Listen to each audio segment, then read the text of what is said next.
Hello जी, क्या होगा अगर हम एक साथ 2 टाइम की एंटीबायोटिक मेडिसिन को खा लेते हैं। क्या हम जैसे बीमार हो जाते हैं तो हमें कुछ बीमारी ऐसी होती है जो बैक्टीरिया से होती हैं, तो हम उसको ख़त्म करने के लिए एंटीबायोटिक मेडिसिन का यूज़ करते हैं। एंटीबायोटिक यानी कि बैक्टीरिया को मारने वाली, बैक्टीरिया को किल करने वाली मेडिसिन, जैसे एम्पिसिलिन, क्लोक्सिसिलिन, ऑफ्लॉक्सासिन, ऑक्सीट्राइसाइक्लिन, ये कुछ मेडिसिन है जो क्या करते हैं, बैक्टीरिया को किल करते हैं। इसी वजह से इनको क्या बोलते हैं, एंटीबायोटिक बोलते हैं। अब इन मेडिसिन का बैक्टीरिया के ऊपर क्या इफेक्ट होता है। ये मेडिसिन जैसे ही हम इनटेक करते हैं तो ये बैक्टीरिया को किल करने का काम करती है एक टाइम शेड्यूल के अकॉर्डिंग।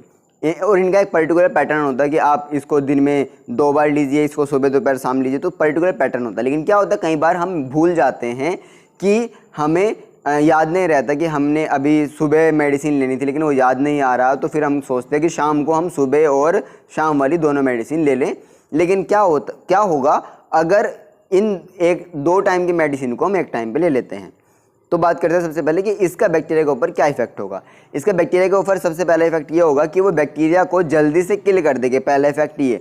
सेकेंड इफेक्ट ये होगा कि अगर हम ओवरडोज ले लेते हैं तो बैक्टीरिया के अंदर उसकी रेजिस्टिबिलिटी भी डेवलप हो सकती है, यानी कि जो एंटीबायोटिक ड्रग है उसके अगेंस्ट बैक्टीरिया अपने अंदर वो एबिलिटी पैदा कर सकता है, जिससे कि हम जब दोबारा इस मेडिसिन को लेंगे तो बैक्टीरिया के ऊपर उसका कोई भी इफेक्ट नहीं होगा, और अगर होगा तो कम इफेक्ट होगा। उसको बोलते हैं हम एंटीबायोटिक रेजिस्टिबिलिटी ऑफ द बैक्टीरिया, यानी कि बैक्टीरिया अपने अंदर उस मेडिसिन के इफेक्ट को रजिस्ट करने वाली प्रॉपर्टी को डेवलप कर सकता है। तो ये तो इफेक्ट होता है बैक्टीरिया का। लेकिन अगर हम ओवरडोज ले लेते हैं तो क्या इफेक्ट होगा इसका हमारी बॉडी के ऊपर, उसके बारे में बात करते हैं। सबसे पहला इफेक्ट ये होगा कि हमें वॉमिटिंग या फिर नोजिया, यानी कि जब हम ओवरडोज ले लेते हैं तो कई बार हमारी जो बॉडी है उसको एकदम से एक्सेप्ट नहीं कर पाती, जिसकी वजह से हमें वॉमिटिंग वगैरह हो सकती है।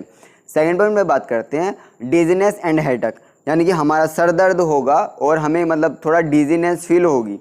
उसके बाद नेक्स्ट आता है ऑर्गन डैमेज।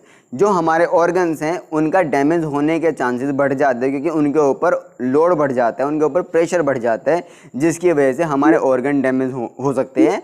इसीलिए एंटीबायोटिक नहीं लेनी चाहिए। और उसके बाद लास्ट और मोस्ट इंपॉर्टेंट पॉइंट होता है कि हमारी बॉडी के अंदर एलर्जिक रिएक्शन जैसे कि ईचिंग वगैरह ये बहुत ज़्यादा हो सकती है, इवन स्वेटिंग तक हो सकती है, जिसका सबसे ज़्यादा एडवर्स इफेक्ट होता है हमारी बॉडी के ऊपर। तो ये बैक्टीरिया वाला है और हमारी बॉडी के ऊपर क्या क्या इफेक्ट होता है मैंने आपको अभी बताया है। इसको एक समराइज़ करते हैं कि अगर हम ओवरडोज ले लेते हैं तो क्या होगा कि बैक्टीरिया के ऊपर ये इफेक्ट होगा, या तो वो जल्दी से किल हो जाएंगे या फिर उनके अंदर एंटीबायोटिक रेजिस्टिबिलिटी प्रॉपर्टी जो होगी वो पैदा हो जाएगी, जिससे कि जब हम अगली बार उस मेडिसिन को लेंगे तो उस बैक्टीरिया के ऊपर कोई भी इफेक्ट नहीं होगा।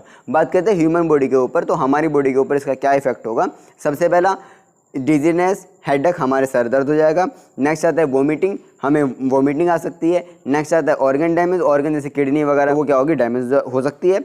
और नेक्स्ट आता है हमारा कि एलर्जिक रिएक्शन, हमारी बॉडी के अंदर एलर्जिक रिएक्शन भी हो सकती है। अगर आपकी वीडियो नॉलेजेबल लगी हो लाइक कीजिए और इसको शेयर कीजिए। जो ज़्यादा डोज लेने की सोचते हैं कि वो जल्दी से ज़्यादा दवाई खा के ठीक हो जाएंगे, उनको ज़रूर से शेयर कीजिए। आप कोई भी क्वेश्चन सोच रहे हैं या फिर कोई क्वेरी, कोई भी अगर आपको कोई डाउट है तो आप ज़रूर से नीचे कमेंट कीजिए। मिलते हैं नेक्स्ट वीडियो में।